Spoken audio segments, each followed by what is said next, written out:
To you and I. Now the time has come at last. Don't let the moment run too fast. I can feel it tremble when we touch. Let me feel the hand of fate reaching out to both of us. Welcome back to SOS. I am Staff Sergeant Badass. Ham radio, okay, folks. I tune into a station and I never know what I'm gonna get, and that's what I got. I'm sorry. Okay, it's time to get serious. Okay, serious face. All right. I'm going to do some more military history stuff, and I got something in the mail, and I want to share it with you guys and gals. And it's a blade, and I think it's really cool. And other people have done this video. When it comes to military history, people like myself, other veterans, love to hear this stuff. They love to learn new things, and sharing it with other people. And that's what I'm doing right now. And I love keeping this stuff going because a lot of people really don't even know what they have, or learn about a different tool that's out there that they could throw in their bag and use on their next trip. So that's kind of what I'm doing here right now. I'm going to pull you guys over. We're going to talk about blade. Okay, before I get this open, I'm going to read this letter here. This is from James, okay? I told you guys and gals, if you send me something, you want to share information with others on the show. One way of doing that, if you've got something out there that's unique, and this is another way of doing that, and this makes a video and shares information. Okay. They hope me and Sippy Cup are doing well, and T-Rex doesn't kill me, and all sorts of stuff here, and to keep all the sharp objects away from T-Rex, and let's get together and have lunch, and we should definitely do a barbecue sometime. I'm just kidding, it didn't say all that. I wasn't going to get into details. Alright, I just love doing that. Alright, now, I never knew Dave Cadbury did a little talk about this tool, and this is one of the tools he keeps in his kit. I had no idea. And he's a fellow veteran and survivalist, and it's always good to know those sorts of things too. Now, this blade over here I've got for you guys and gals was just to share with you in a history type thing, and this is in relation to history. Now, what I've got here is the Woodsman's tool, the Woodsman Pal, and it's commonly known as the Woodsman Pal, right? And it's a type of machete. Now, I'm going to go ahead and open this up. Now, this is from this company here is Pro Tools Industry, all right? Now, this has been around, it even says right here, 1941. Now, I'm going to give you a little history. Now, how does this connect with military history? I'll get to that. I just want to take it out so you guys can see it. They make different versions of it, and this is really cool. It even comes with a sharpening stone. It's really neat. Now, this is really nice. This is a just like I said, nylon. Yeah, it is a nylon. But I'm thinking about making a leather sheath for it. They do make leather sheath. This company makes leather sheaths for it. But this is still made to this day from 1941. And I'll probably be making a sheath for this. But I just want to get into the tool. Before I go into this, let's talk about its history. Now, this was originally made. Check that out. Isn't that sick? I want to say that. Anyway, this was originally made by the Victor Tool Company, and Victor had designed this from playing with other blades, other types of edge tools, and came up with this design to get around through wooded areas. He wanted to come up with something that you could use it in all sorts of environments. And it was designed in 1941. Now, when it was designed, the military liked it so much that it was adopted around that same time. And the military took it, throughout World War One and on through into Vietnam. Believe it or not, I did not know this blade had so much history to it.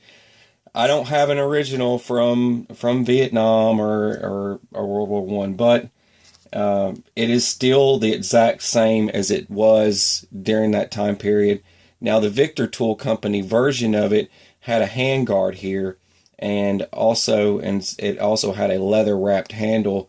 And the other version, the blade has not changed. There's nothing about the blade that's any different, other than with the Victor Tool Company one, it had they had sharpened the edge here it was like it came to here and stopped, and then right about here it started a new section of blade here.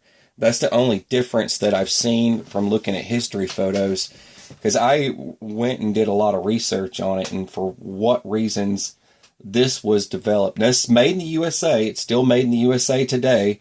It's just the Pro Tool. This is, once again, I got a Pro Tool industry took it over, okay?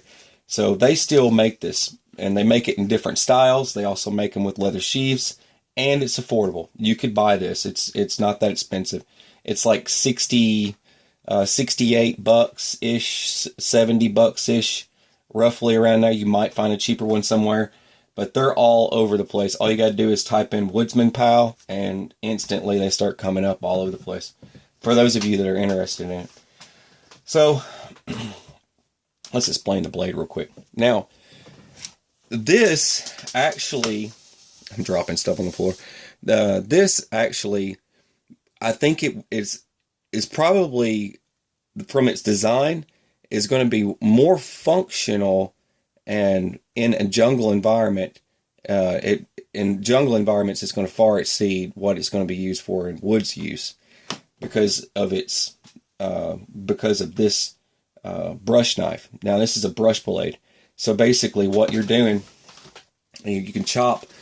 It's classified at chopping into debris that's 1.5 inch thick. So it can slice through. If you keep this thing edged, it'll slice through 1.5 inch up to 1.5 inch.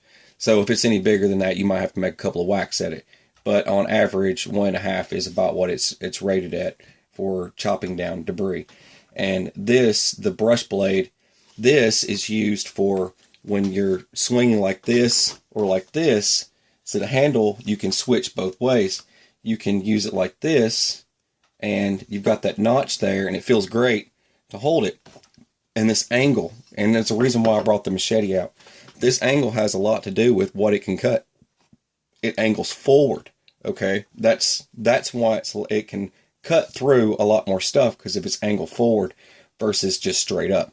Straight up, you're not going to get the same kind of damage from something straight up versus something angled forward. Now, just like with this, now this is so you're chopping like this, clearing stuff out, but instead of doing that the whole time, you can flip it around like this, and it's only sharpened on one edge. It's not sharpened on both edges. Now here it's sharpened on both edges. I just want to explain that. But going through brush, it's like this, and you can tear down limbs kind of like a Sling blade or a Kaiser blade. Now, this same company, the Pro Tool Company, which is in the U.S., they also make a miniature Sling blade or Kaiser blade. It basically looks a lot like this, but, minus these features. It's got this swoosh to it like a Kaiser blade, but you're basically getting a Kaiser blade. Most people know the Kaiser blade and the Sling blade. It was sharpened on both edges. You had edge on one side and edge on the other, and it went into a curve. Now you turn it like this for their Sling blade version and get through your brush, what that's used for, and then switch it around. You want to chop like this or just chop around. Now, you can also use this as a draw knife. And the way they designed this, there's this notch right here. It's cut into it. Now that's so that when it's a hand stop, right? So the hand stop, so you don't end up whacking this blade right here and slicing your finger open. But this is a blade stop right here, so you could draw a knife with this. You come in like this, put your finger right there or right there, and come in, and you can use it as a draw knife. That's why they did that. I was really curious about that. So, like I said, this thing has military history to it, and that's kind of why it's been around ever since 1941, and the military loved it so much that they carried it all the way through into Vietnam. So I thought that was rather interesting. It's history, and you don't find these in stores. You don't find stuff like this in a store, and that's the other reason why I wanted to share it with you guys and gals, since it's got such great use. And I sat back and I watched videos with people using this actually through jungle environment and wood environment, and I was just surprised at how much damage it does versus a machete. People have to make several attempts at cutting things with a machete, where something like this, they were just using this section here, and that's it. They didn't even use this, and they were just using this and just knocking brush out of the way. It was crazy. So it works a lot like a sling blade, and anyone's ever cleared a path with a sling blade and knows what I'm talking about. But that works a lot like a sling blade or a Kaiser blade. It depends on if you're a sling blade or not. All right, now back to military history. All right, so what I've got here, it's the reason why I hang on to this. I don't give this thing up, and I usually keep this in my pickup, and it stays in the back there, and I've just always carried it around with me. I never really thought much of it, but this is a piece of military history too. I never really bring it up, but people need to hang on to this stuff. Military history stuff, I mean, these types of tools, they're going to end up fading away over time, and there's not going to be anything there to, you can give this to your kid and explain to them where it came from. But you can buy this at most military surplus stores, and it is an original. It's not a fake. It's not a reproduced version. All right, let's pull this out. All right, and that's the original. Now, there's two different ones, the two different types of sheaths for this. There's the one that has the belt loop on here like this, and there's the one that has the military attachment style for. It's got for your It's got the clips. It's got the clips on it for your military style war belts and stuff like that. So there's two different ones. All right. So anyways, this is from Vietnam. This is a Vietnam era machete, and it is made in America. It's U.S. made. It's U.S. military style, and this was what was used in Vietnam. Same everything to this day, and it's got a lot of pitting. It's got a lot of pitting in it and stuff like that. But I've done the best I can at keeping it cleaned up. It's pretty neat how they wrote this on here. Just machete. That's all it says on there is machete. But I've had to sharpen it several times. I've taken it with me on several hiking trips and stuff like that, and never really thought much of it. But then I got to thinking, what else did they use in Vietnam? And this was another item that I had in my truck that I should go get that and add that to the video. So I did, and I ran out there and I grabbed this. But you'll know just from its key features, that and the handle, the way the handle's designed too. You'll also know if it's legit, if it's an original or not. But this one is actually from that era.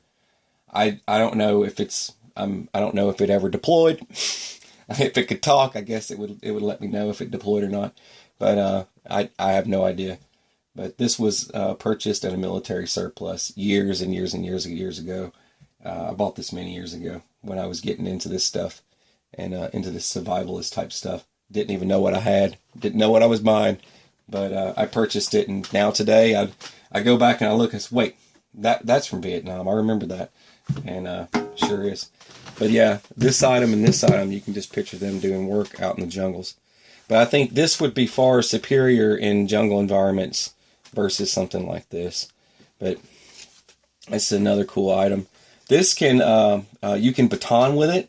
You can do all that cool stuff. I've got to explain a lot of stuff.